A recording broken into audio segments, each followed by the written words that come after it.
जय हिंद। मेरा नाम है रवि। आपका स्वागत करता हूं अर्थवर्धन चैनल में। क्या कोई ऐसा फंड है जो सबके लिए सूटेबल हो सकता है? जी हाँ, ऐसे बहुत सारे फंड हैं जो सबके लिए सूटेबल हो सकते हैं। उसी टाइप का एक फंड है multi asset allocation fund. DSP mutual fund अपना यही एक कैटेगरी का फंड लॉन्च करने जा रहा है जिसका नाम है DSP multi asset allocation fund. ये एनएफओ 7 सितंबर को ओपन हो जाएगा और 21 सितंबर को क्लोज हो जाएगा। हमारे बहुत सारे व्यूअर्स ने 2008 का फाइनेंशियल क्राइसिस देखा होगा और बहुत सारे व्यूअर्स ने 2020 के अंदर जो प्रॉब्लम आया था कोविड का, उसके अंदर भी इक्विटी के अंदर जो ड्रॉडाउन आया था वो सबने देखा होगा। अब यहाँ पर आप देख सकते हैं कि यहाँ पर अलग अलग सेक्टर्स है। लेफ्ट हैंड साइड के अंदर यहाँ पर अलग अलग सेक्टर्स है।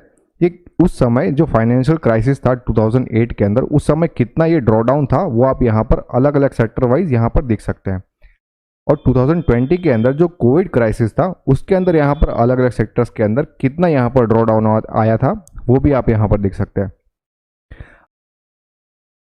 दूसरा एक डेटा आप यहाँ पर देख सकते हैं कि अगर हम इंडेक्स की बात करते हैं तो उस समय हम देख सकते हैं यहाँ पर कि फाइनेंशियल 2008 के अंदर यहाँ पर जो निफ्टी 50 है उसका यहाँ पर जो ड्रॉ डाउन था वो -59% का था और एवरेज ड्रॉ डाउन जो था पूरा मार्केट का वो था -63% का।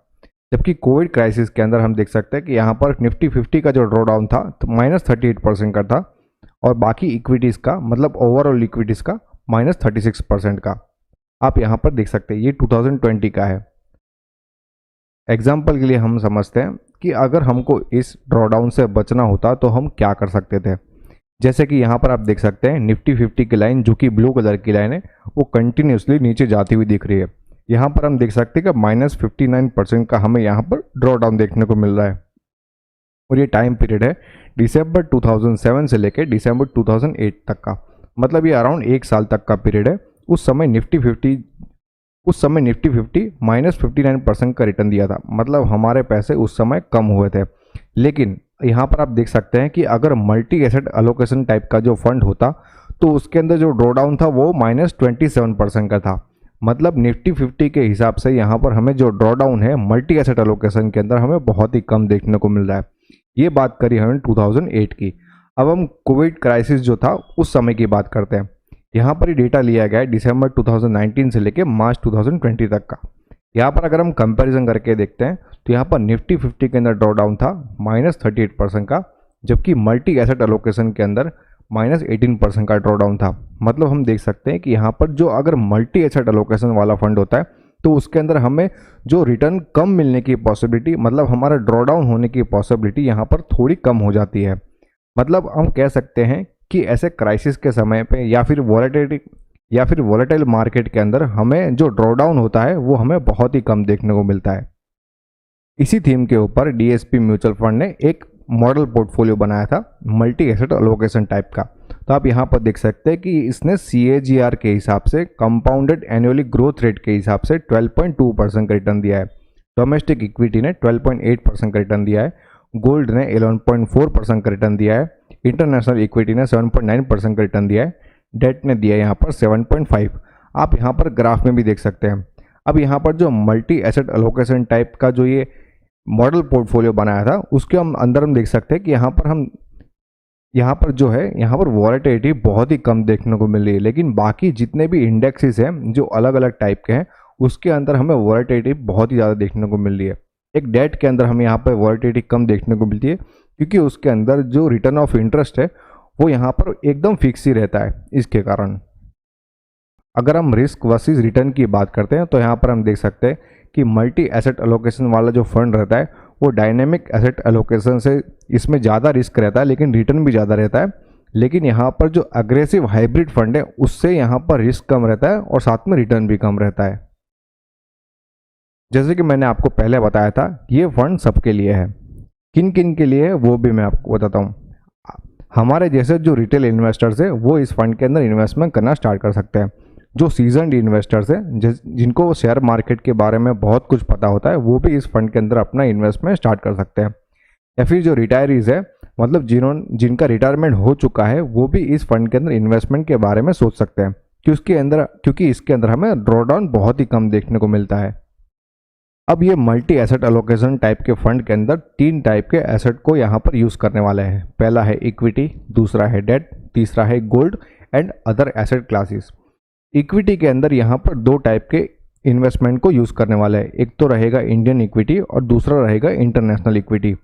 डेट यहाँ पर रहने वाला है जो कि एक अलग ही रहने वाला है, और गोल्ड के साथ में यहाँ पर कमोडिटी को भी यूज़ करने वाले हैं। गोल्ड भी एक कमोडिटी है लेकिन उसको अलग तरीके से ट्रीट किया जाता है, और साथ में यहाँ पर दूसरे कमोडिटीज़ को यहाँ पे यूज़ किया जाएगा जैसे कि सिल्वर हो गया या फिर अदर मेटल्स हो गए। अब यहाँ पर जो एसेट अलोकेशन है वो भी मैं आपको बता देता हूँ। इंडियन इक्विटी के अंदर यहाँ पर मिनिमम 35% से लेके मैक्सिमम 80% जितना एसेट अलोकेशन रह सकता है। इंटरनेशनल इक्विटी के अंदर यहाँ पर मिनिमम 0% से लेके मैक्सिमम 50% जितना एसेट अलोकेशन रह सकता है। डेट के अंदर मिनिमम 10% से लेके मैक्सिमम 50%, गोल्ड के अंदर 10% से लेके 50%, और कमोडिटी डेरिवेटिव्स के अंदर यहाँ पर मिनिमम 0% से लेके 20% जितना एसेट अलोकेशन हमें इस फंड के अंदर देखने को मिल सकता है। DSP multi asset allocation fund के एनएफओ डेट्स की बात करें तो ये एनएफओ 7 सितंबर को ओपन हो जाएगा और 21 सितंबर को क्लोज हो जाएगा। इस फंड का बेंचमार्क रहने वाला है 40% Nifty 500 TRI plus 20% Nifty composite debt index plus 15% domestic price of physical gold plus 5% I Comdex. Comdex का मतलब है यहाँ पर कमोडिटी का index plus 20% MSCI world index. यहाँ पर एक बात यहाँ पर नोट करने जैसी है कि एग्जिट लोड यहाँ पर नील है, मतलब आपको किसी भी तरीके का एग्जिट लोड नहीं लगेगा अगर आप अपने पैसों को रिडीम करते हो। ये एक बहुत ही अच्छी बात है। इस फंड का इनिशियली जो NAV रहेगा वो 10 रहेगा, और एक्सपेंस रेशियो जैसे ही फंड लॉन्च हो जाएगा वैसे आपको पता चल जाएगा। ये एक ओपन एंडेड कैटेगरी का फंड रहने वाला है, मतलब आप इस फंड के अंदर कभी भी अपने पैसों को इन्वेस्ट कर सकते हो और कभी भी अपने पैसों को रिडीम कर सकते हो, और यहाँ पर एग्जिट लोड भी नहीं लगेगा। ये रेगुलर और डायरेक्ट दोनों ही मोड में अवेलेबल रहेगा। इसमें ग्रोथ और डिविडेंड दोनों ऑप्शंस देखने को मिलेंगे।